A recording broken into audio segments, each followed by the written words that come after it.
Conservative president, Republican, trying to get inflation under control. Back then, of course, it wasn't nearly the problem it is now. It would later get to be a huge problem. But the government can't control what basic human nature allows, for good or ill.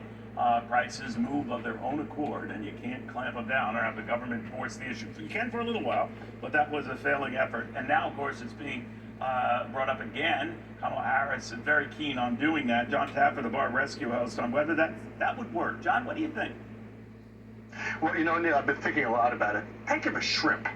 The fisherman needs to keep his costs the same. His gas can't go up. His maintenance can't go up. Then the processing plant, their prices can't go up. Then the distributor's price can't go up. Then the company that retails it can't go up. Then when a restaurant gets it, his prices can't go up. If anything loses control along the way, the guys on the back end of the chain lose money. And this is what we've seen last time. We saw landlords not rent apartments because they would lose money on it.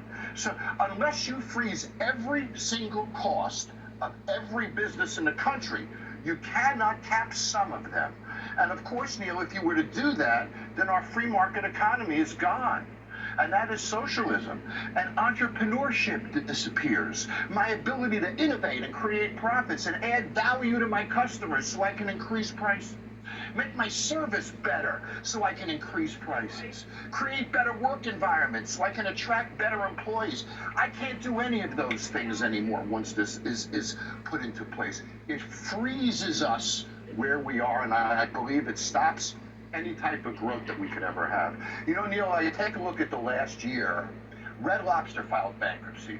Rubio's in California filed bankruptcy. A company called Miracle Restaurant Group with 25 Arby's fast food, they filed bankruptcy. Another company with 17 Popeyes filed bankruptcy.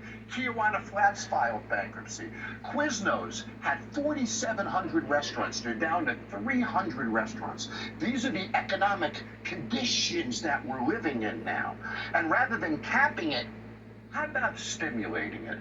How about creating an environment where entrepreneurs can be entrepreneurs, where innovative marketing programs and promotional programs and product development can take place that'll pull us out of where we are?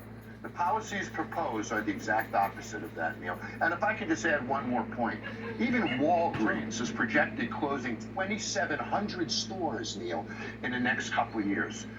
What happens to those local communities when they lose drugstores, when they lose restaurants, when they lose those jobs? This is far-reaching. It isn't about the businesses to me. It's about the families. It's about the people that are impacted by the loss of jobs and the loss of growth. It's a scary premise, Neil.